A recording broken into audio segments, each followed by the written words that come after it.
Bem-vindo, galera, a mais um episódio do seu querido podcast Soteropolitano. Hoje com mais temas relevantes e descomplicado. Mas antes de mais nada, se inscrevam no canal, ativem o sininho para poder vocês receberem notificação dos novos vídeos. Curtam também e façam comentários de temas que vocês acham interessantes para ver aqui no podcast ou até mesmo informações construtivas para a gente sempre estar melhorando. E antes de mais nada, também compartilhar, porque para a gente é extremamente importante. Hoje eu estou com meu querido irmão Matheus Moura. E aí, Matheus, o que a gente vai falar hoje? Qual é o tema? Fala, meu querido Marcelo. Hoje o tema é importantíssimo. Estamos aqui com uma pessoa de peso. Vamos tratar acerca de superendividamento. E hoje eu tô aqui com Bruno Coelho, MBA em Finanças, é auditoria, certificado CFP, é o cara aqui para estar trazendo esse assunto e elucidando aqui o que é o superendividamento. E eu já te faço essa pergunta, grande Bruno, qual é o conceito de superendividamento?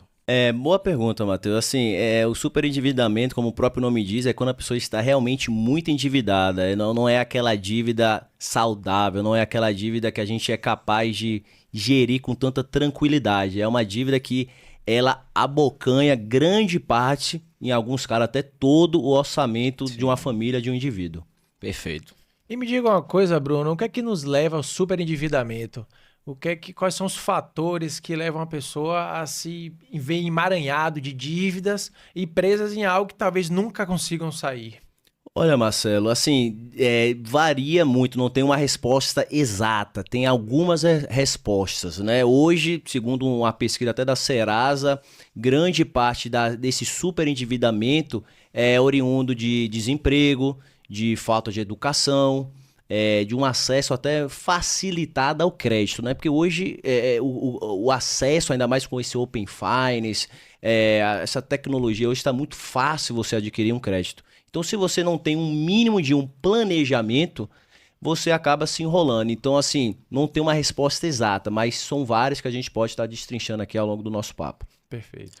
Hoje, Bruno, na sociedade brasileira, a gente está vendo que muitas famílias, né, elas se enquadram nessa questão do superendividamento. E eu queria saber de você como consultor financeiro, quais são os tipos de pessoas que você mais se depara que está inserida nesse cenário de dívidas? Olha, por incrível que pareça, Matheus, as pessoas que vêm sentar comigo, com quem eu tenho mais contato, são as pessoas hoje com um bom poder aquisitivo. Sim. Parece que é aquele ditado, né? Quanto mais eu ganho, mais eu gasto. Então, assim, muitas pessoas hoje com bom poder aquisitivo, elas acabam se enrolando. De novo, a gente sempre vai voltar para esse denominador comum. Falta de educação financeira, acesso facilitado ao crédito. A gente está falando hoje de uma Selic em 15%, então uma taxa de juros muito alta. E a Selic, ela baliza as outras taxas de juros no mercado brasileiro. E a gente sabe que tem, a depender do tipo de crédito que a pessoa tomar, vai pagar um jurozinho ali, até tem alguns dados aqui, por exemplo, um consignado hoje sai por 3,52% ao mês. Nossa. Você consegue achar em uma instituição financeira. Absurdo. E me diga uma coisa, Bruno, eu imaginava que a questão do crédito facilitado fosse algo que fosse acessível às pessoas, como algo moderno que pudesse levar crédito e pudesse, ao mesmo passo, desenvolver a sociedade, as pessoas terem acesso a poder comprar produtos e contratar serviços. Mas então, na verdade, não é tão como a gente imagina. Existe por trás aí um peso, né? Que são os juros, é isso? Exato. Novamente, se a pessoa não tem um mínimo de educação financeira, ou até trazendo um outro conceito, se ela não tem uma linha de raciocínio construída, para que eu estou tomando aquele crédito? Beleza, entendi. Mas qual vai ser a estratégia que eu vou estar utilizando para quitar aquele crédito? Porque hoje, Marcelo, a gente olha somente para a parcelinha. Aquela parcela cabe dentro do meu orçamento? Beleza. Ela não olha a figura como um todo, ela não olha qual vai ser o saldo total que eu vou ter que pagar ao final daquela prestação. Então, a gente entra olhando só a parcelinha e quando a gente vê, a gente acaba literalmente entrando numa bola de neve. E é interessante você pontuar essa questão da parcelinha, porque a parcelinha nos engana, né? Sim. A gente sempre pensa, não, vou pagar o valor que cabe aqui no meu orçamento, porque dentro do meu planejamento mensal eu tenho condição de estar arcando com isso. Mas, na verdade, o olhar do consumidor, que é, de certo modo, desvirtuado pelo próprio sistema capitalista, eu acho que ele nos leva, né, a ficar cegos quanto a isso e não enxergar, não Então, o melhor mesmo é se planejar pensando no valor total da dívida que você vai pagar ou um planejamento anual? Eu diria que pode ser um pouco dos dois, mas de ponto de partida, sim, olhar a figura como um todo. Por exemplo, tomando como exemplo um financiamento de um carro. De novo, em um cenário de Selic a 15%, se eu, a depender do tipo de modalidade, seja saque, seja price, que eu adotar, e eu não tiver um planejamento claro de como eu vou quitar aquela dívida, eu vou levar aquela dívida até o final ou eu vou buscar pagá-la no menor tempo possível. Então, são algumas estratégias que você precisa ter clara quando você for tomar aquela decisão de tomar aquele crédito ou não naquele momento. Até paga à vista, às vezes pode fazer mais sentido do que você se enrolar ali em um planejamento, em uma dívida não planejada. Perfeito. Isso, planejamento é essencial, né, em uma situação dessa.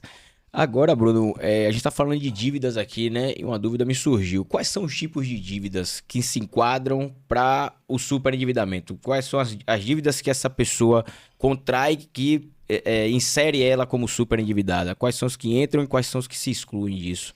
Perfeito. Assim, hoje a gente tem algumas que se enquadram como superendividamento, dentre as principais, com toda a certeza, cartão de crédito. Uhum. A gente tem o próprio cheque, então acredite ou não, existe ainda cheque circulando no mercado. Segundo a B3, que é a nossa bolsa de valores, no primeiro semestre desse ano foram cerca de 50 milhões de cheques. Uhum. Então a gente tem cheque, a gente tem o consignado, a gente tem o empréstimo pessoal. Então esses seriam até o carnezinho, o carnê de algumas lojas. Então esses eu diria que são os principais motivos que fazem a pessoa se super endividada e que se enquadram nessa categoria. Que se exclui seria um financiamento, alguma dívida que você contrai com um bem dado como garantia, aí não se enquadraria nesse superendividamento. Até porque, em tese, como é um bem que está dado como garantia, o credor ele pode ir lá, se você não arcar, ele vai lá e toma, e em tese encerra aquela dívida ou não, né? Vai depender muito de como tiver a situação ali no momento. Entendi. E me diga uma coisa, o trabalhador que não tem condição de dar um imóvel, né? Que talvez nem tenha um imóvel próprio para poder dar em garantia, né? E ele tá naquela correria e precisando pagar, às vezes, um aluguel.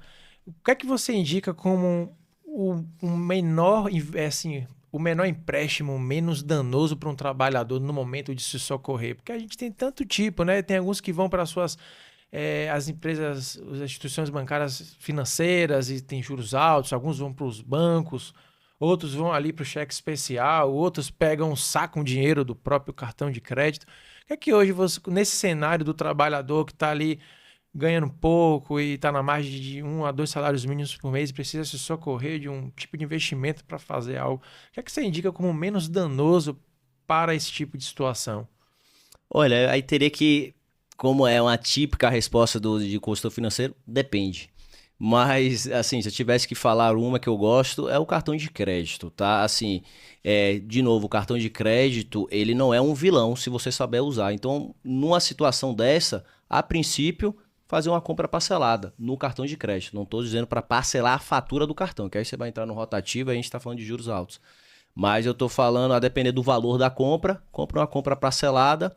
E claro, aí você acho que o acompanhamento é até mais rápido, porque você ali no seu aplicativo bancário você consegue ver as compras parceladas futuras, as compras parceladas atuais.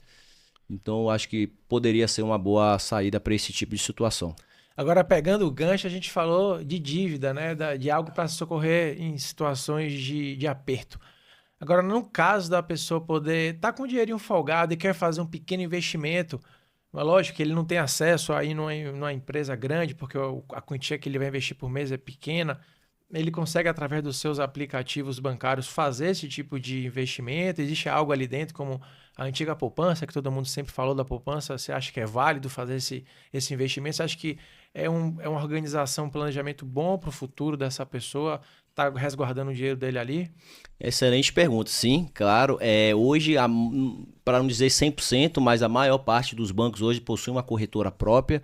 Ou seja, você tem um dinheirinho ali, conseguiu, sei lá, R$100 de sobra no final do mês, você pode deixar aplicado em um CDB, em um fundo de investimento de renda fixa, em alguns produtos que são categorizados como baixo risco. E se tratando novamente de uma Selic de 15%, hoje você consegue uma rentabilidade até interessante, correndo baixo risco. Aproveitando também, me explique um pouco o que é a Selic aqui, só para deixar para o pessoal de casa aí claro, o que é a Selic que você já pontuou algumas vezes aqui no início? A Selic, ela é a taxa de juros que ela é referência para todas as outras taxas praticadas no mercado financeiro brasileiro.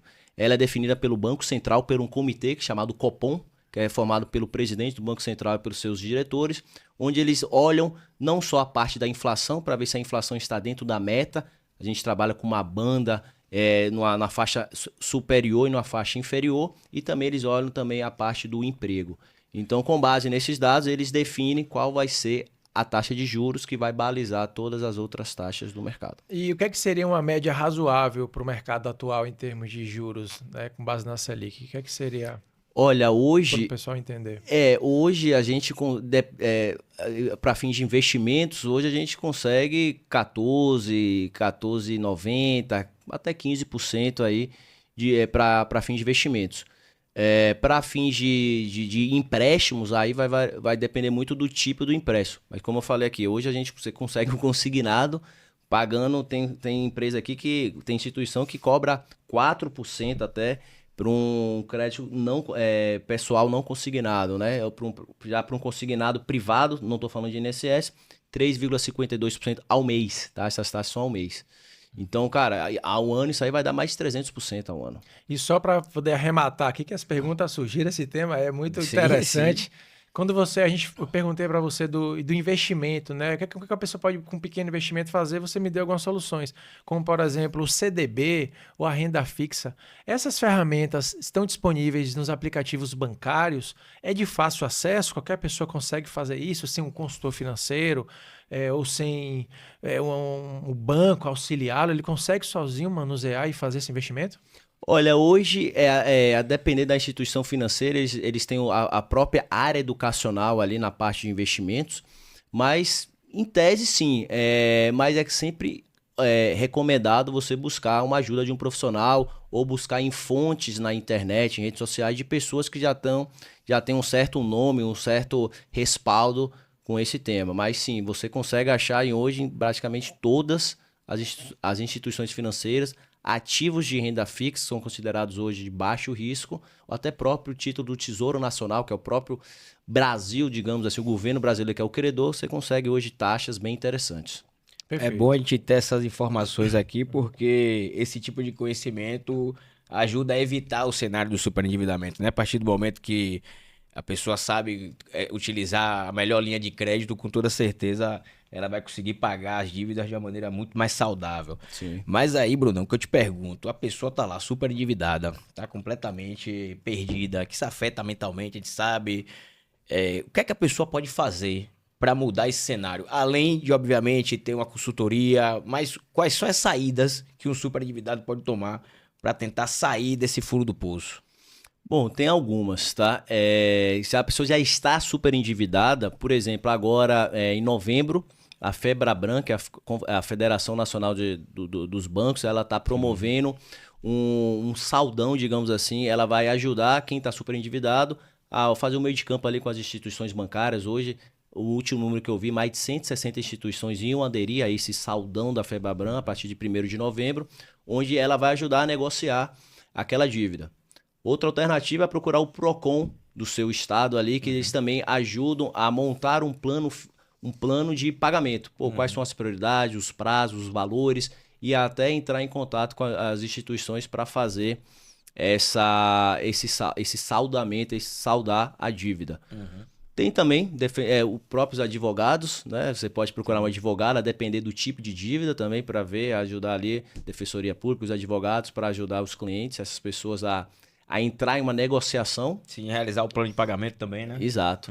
E a minha última alternativa, que é a minha praia, que de fato sou eu, ajudar também a procurar um consultor financeiro, para ajudar a montar também uma estratégia de acordo com a realidade do cliente, para estar saldando aquela dívida o mais rápido possível.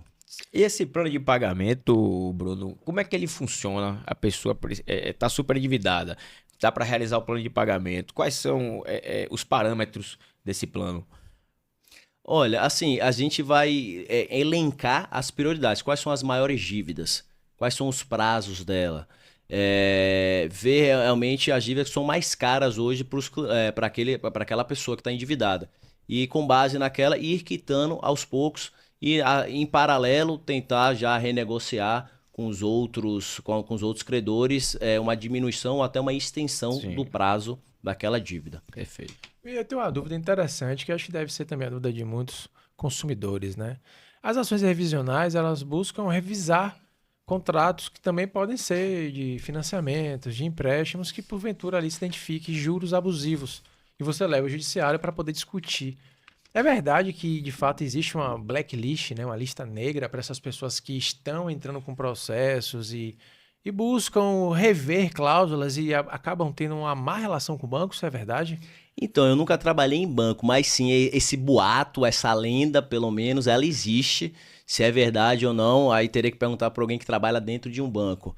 Mas sim, essa lenda existe, esse rumor, né? O combate aos juros é interessante. Essas ferramentas jurídicas elas acabam equilibrando os contratos para evitar que leve a um superendividamento e tudo mais, né?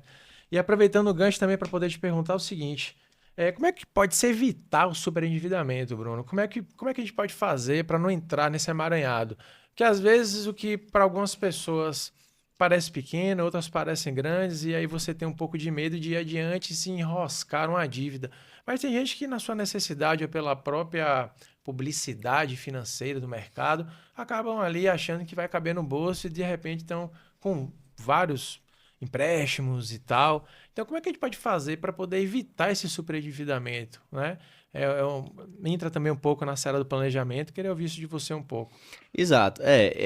Antes de a pessoa entrar nessa situação, chegar nessa situação, vem o trabalho de fato de planejamento, né? Colocar, poxa, eu preciso de fato agora fazer esse empréstimo ou aquela aquisição que vai me levar ao empréstimo, ou eu posso segurar mais um pouco, esperar baixar aqui o meu custo fixo variável, por exemplo, o meu custo, eu falei custo fixo variável, né? O meu custo variável, ou tentar diminuir um pouco o meu custo fixo, que é aquele que eu já tenho menos espaço de manobra. Enfim, dar uma olhada em todo o orçamento e literalmente pegar nos últimos 30, 60, 90 dias, desde o cafezinho até uma compra maior, para até destrinchar o que é mais o que é mais importante e o que é mais supérfluo, que a gente pode estar cortando. E aí sim, fazer esse empréstimo, se assim for o caso, de uma maneira mais tranquila. E é interessante que sempre que a gente está pontuando todos os temas aqui, todas as vezes a gente esbarra na falta de educação financeira, né? Eu acho que se tivesse educação financeira lá na base escolar, a gente teria com certeza uma sociedade brasileira mais bem organizada, mais bem planejada, evitando o superendividamento, né? E no tocante a essa questão do planejamento, isso é acessível às pessoas? As pessoas podem contratar esse planejamento, ela precisa se endividar para contratar um planejamento. Como é que funciona o planejamento, Bruno? Um plano de trás para frente aí, Marcelo, é um investimento que ela faz nela própria, né, na sua família. Então não seria uma dívida, até porque eu como tendo a minha responsabilidade com os meus clientes, eu não vou fazer ele contratar, digamos assim, a minha consultoria, se eu ver que de fato ele vai ficar apertado ou pior, ele vai precisar tomar um empréstimo para contratar os meus serviços. Não. Então, sim, qualquer pessoa pode contratar. Ela não é um produto que eu gosto de falar, que eu costumo falar, não é um produto de prateleira, não, é um produto que vai ser construído como um alfaiate. Eu vou tirando as medidas ali daquele cliente, entendendo a realidade dele, entendendo o que ele está querendo buscar, o fluxo de caixa dele. E aí sim, no final, a gente faz apresenta uma proposta comercial. Mas sim, qualquer pessoa pode contratar e deveria ter um consultor financeiro ou algum profissional ajudando. A gente fala de fluxo de caixa aqui, mas o fluxo de caixa, na verdade, é o dinheiro que entra, que sai, é o salário que está entrando, é um produto, um bem que você fez em casa, você vendeu, né? Na verdade, o pequeno consumidor, né? Não falando das grandes empresas, eles têm essa habilidade de poder ter essas pequenas ferramentas que lhe ajudam, e aí é bom esclarecer para o pessoal de casa.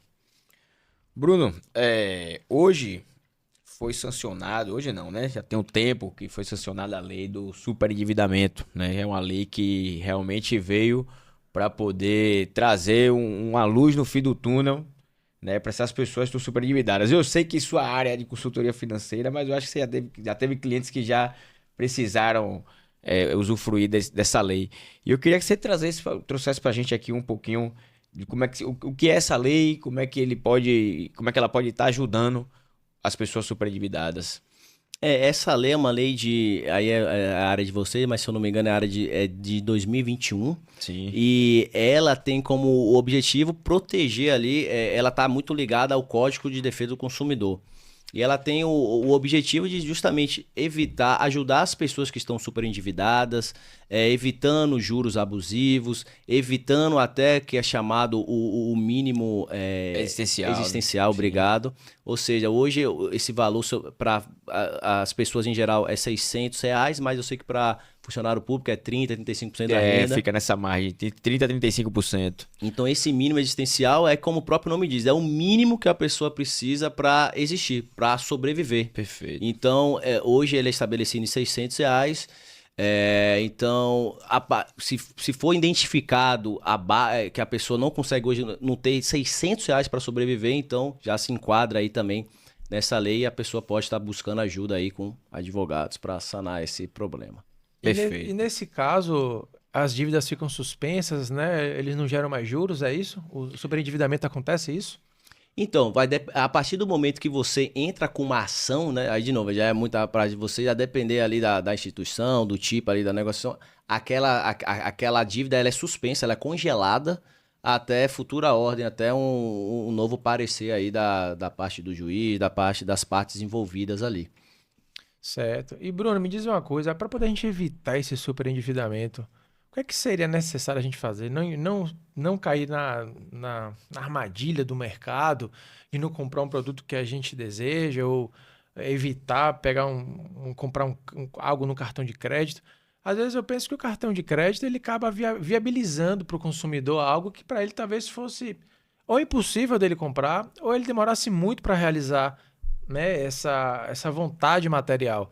E como é que faz? Você aconselha o consumidor ter um equilíbrio? Ele pode ou não comprar? Você acha que em qualquer situação ele deve evitar utilizar o cartão de crédito? É tão armadilha assim um cartão de crédito? Você acha que seria melhor ele pegar um empréstimo no cheque especial, por exemplo, do que usar o cartão? O que é que você indica? Não, eu indico novamente, o cartão de crédito ele não é seu inimigo, se você souber utilizá-lo. E você de fato tem razão, ele hoje viabiliza compras que muitas vezes você não ia ter como comprar ali à vista, ou, poxa, tirar ali do dinheiro que você acumulou durante anos para estar fazendo aquela compra. Então, sim, ele ajuda bastante, as famosas, de novo, parcelinhas, mas você precisa olhar a figura como um todo. E aproveitar também situações de promoções. Por exemplo, ele está chegando na Black Friday, né, mês que vem. Então, cara, aquela compra que você queria fazer ao longo do ano, aproveita, já vai pesquisando para quando chegar de fato aquela promoção, você aproveitá-la, né? A comprar o que você tanto queria com um preço menor.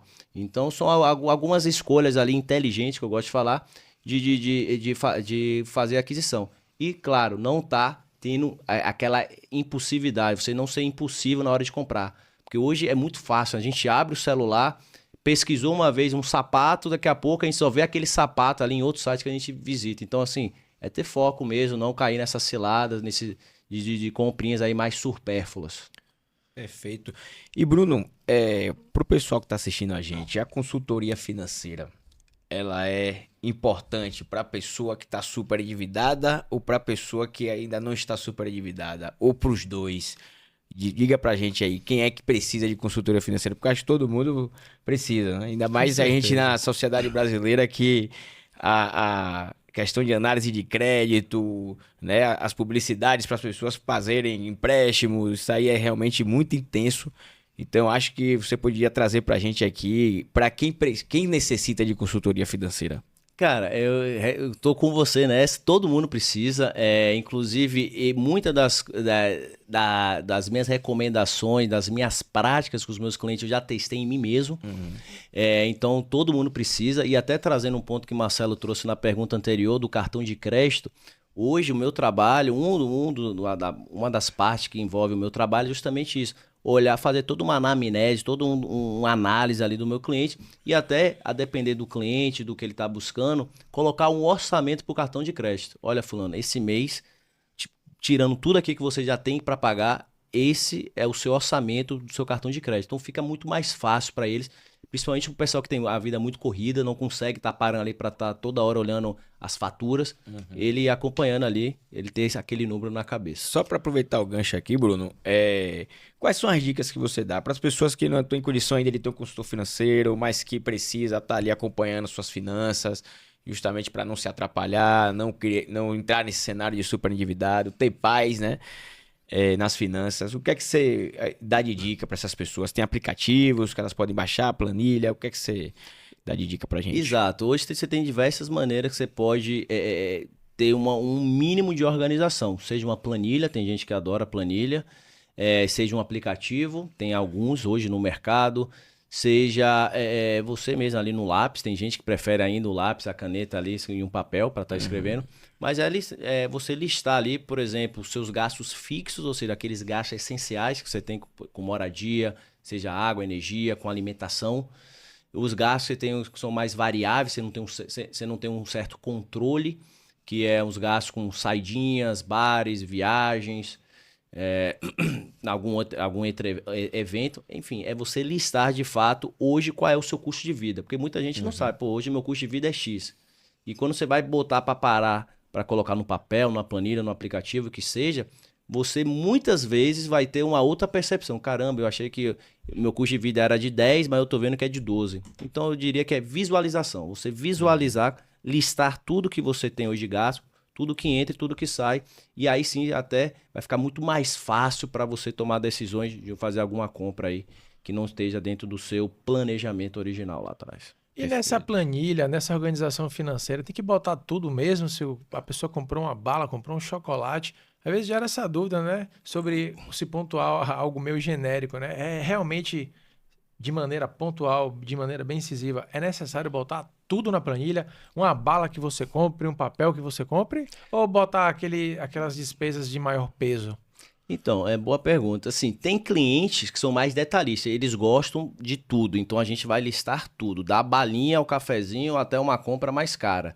Mas tem cliente que prefere, cara, eu quero botar, que nem você falou, as compras mais básicas aqui. Então, as compras mais pesadas você coloca lá na planilha, no aplicativo, no papel, e coloca ali uma outra, os outros gastos, e deixa um orçamento para as outras contas que não são fixas, que não são básicas, que não são essenciais. Você pode estar fazendo isso também. Certo. E você indica também que a pessoa faça isso todos os dias, essa organização? É melhor ela fazer isso no final do mês? Como é que você indica? E aqueles papeizinhos também que a gente acaba pagando, né, no débito, no cartão de crédito, esses valores também, esses papéis são úteis para uma organização financeira, para uma prestação de contas? Isso é uma boa pergunta, tá? O que é que eu recomendo para os meus clientes? No mínimo, uma vez na semana, você está parando ali para estar dando uma olhada em tudo que você gastou. Porque hoje é muito fácil, você pega, aproxima o cartão de crédito, já foi, já comprou, e às vezes você nem pensa. E aí, às vezes, depois quando você vai lá na fatura do cartão, caramba, eu fiz um Pix de tanto valor para fulano. Mas quem é fulano? Isso aqui foi alimentação, foi uma compra de roupa. Então eu recomendo pelo menos uma vez na semana, ou nos finais de semana, ou na segunda-feira, que seja, você visualizar, colocar tudo que você gastou e aí fazendo uma vez por semana, para não chegar no final do mês, você ter que, imagina o tanto de gasto que você não vai ter que organizar de todo mês, né? Então eu recomendo uma vez por semana você estar parando ali, pelo menos, para estar olhando e, claro, criando a disciplina, né? Que nem todo mundo faz isso, então você precisa pegar a disciplina, você precisa criar aquela disciplina para de fato a coisa funcionar. Perfeito. E qual é a dica, Bruno, que você dá para a pessoa que está super endividada, que está precisando cortar gastos? Ela começa pela onde? Pela diversão, pelos gastos principais da casa? Qual é o principal corte que a pessoa vai ter que fazer ali para começar a se livrar das dívidas? Exato. A principal sugestão, né, seria olhar os supérfluos, os gastos que a gente chama de gastos variáveis, não são aqueles gastos fixos, né? Que o gasto fixo, como o próprio nome diz, ele é fixo, ele é mais difícil, você tem menos espaço de manobra para renegociar, por exemplo, um condomínio. Você não consegue renegociar um condomínio, um aluguel. Então eu diria que os gastos variáveis, Alimentação, poxa, aproveitar promoções aí de supermercados. Tem alguns que tem quinta da verdura, sexta da carne, então aproveitar essas datas. Diminuir o lazer, poxa, ir pro barzinho toda sexta e sábado, cinema. Fazer até algumas compras mais inteligentes também. Poxa, tem gente que compra carne, camarão, lagosta toda semana. Pô, diminuir, né? Então vão ter que ser algumas escolhas aí inteligentes, você vai ter que estar cortando, porque para sair dessa situação, vai ter que literalmente cortar o mal pela raiz aí, né? Em alguns casos. E me diga uma coisa, Bruno, eu vejo que tem vários aplicativos financeiros hoje em dia, né? Dos mais diversos. E tem um nomezinho que eu acho que muita gente já deve ter visto também, chamado Open Finance, que me parece que em português significa abrir finanças. Eu vejo que, na verdade, me parece que existe um intercâmbio de informação. O que é que seria esse Open Finance que tanto hoje os aplicativos, né, do celular estão sempre nos mandando mensagem, pedindo para que a gente abra e compartilhe isso? Beleza, boa pergunta. O Open Finance, ele dá acesso a você, principalmente consumidor, em um só lugar você vai conseguir visualizar ali outras compras, dívidas que você tem, mas não só você, claro, as instituições financeiras também. Então, por exemplo, se você tem conta no banco A e aquele banco A te manda, poxa, Marcelo, abra aqui, faça adesão aqui ao Open Finance.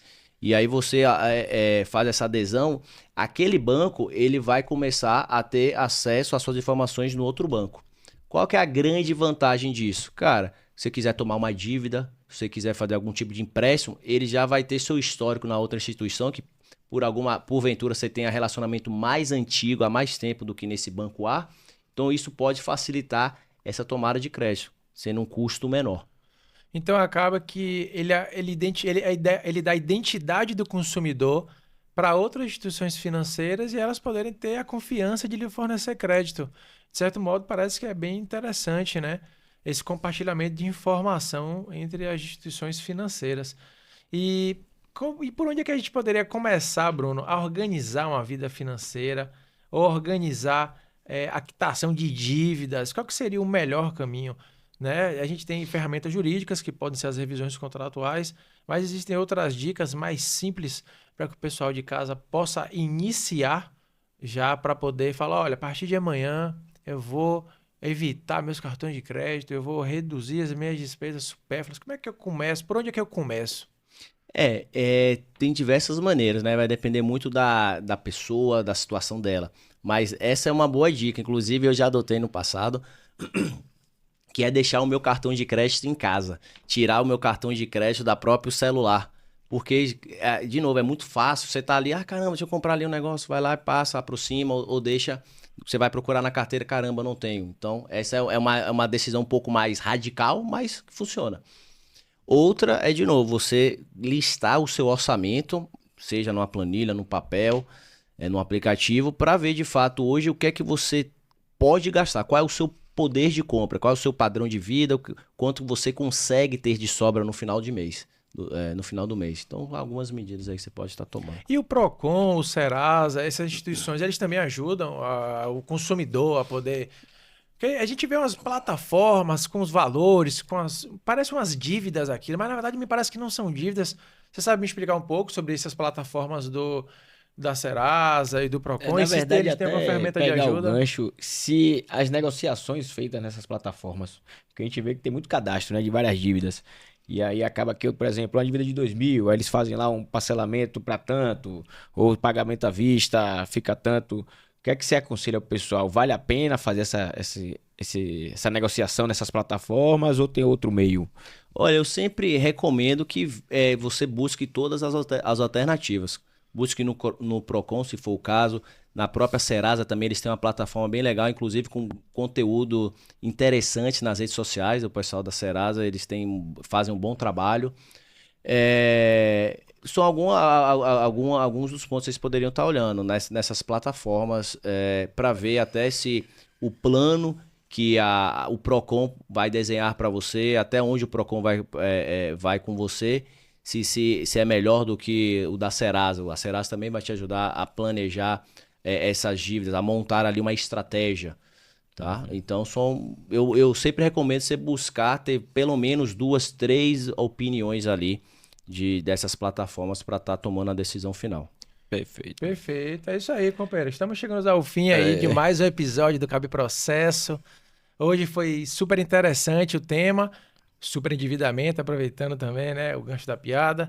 E é um tema que realmente assola muitas famílias brasileiras de todo tipo, né? Eu acho que as famílias, as pessoas em si que passam por problemas financeiros, elas variam de serem jovens ou mais velhas. Eu acho que é uma situação que abarca todo mundo, que faz parte mesmo da sociedade contemporânea, que, né, parte do momento do capitalismo e da vontade também do sistema atacar as pessoas pelas redes sociais também, que são formas de você captar consumidores. Bruno, você tem alguma dica aí para o fim, para poder a gente finalizar esse episódio? Olha, eu sim teria, planeje.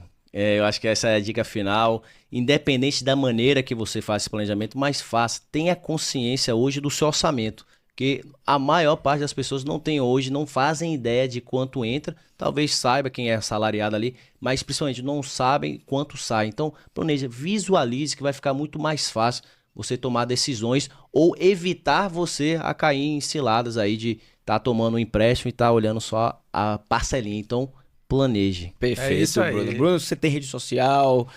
Tem como te acompanhar lá? Fala pra gente aí. Tô no Instagram, brunocoelho.fim.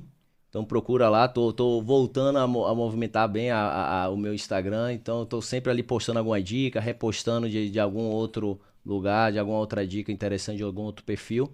Então segue lá que a gente vai estar sempre em contato. Galera, por fim, acabando mais um episódio do seu querido podcast Soteropolitano.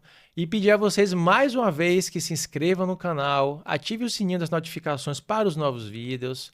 Vocês também podem fazer comentários construtivos para poder a gente melhorar, falar de temas que vocês querem ver aqui também no podcast. E o mais importante, que é compartilhar esses vídeos e as informações jurídicas que são extremamente importantes.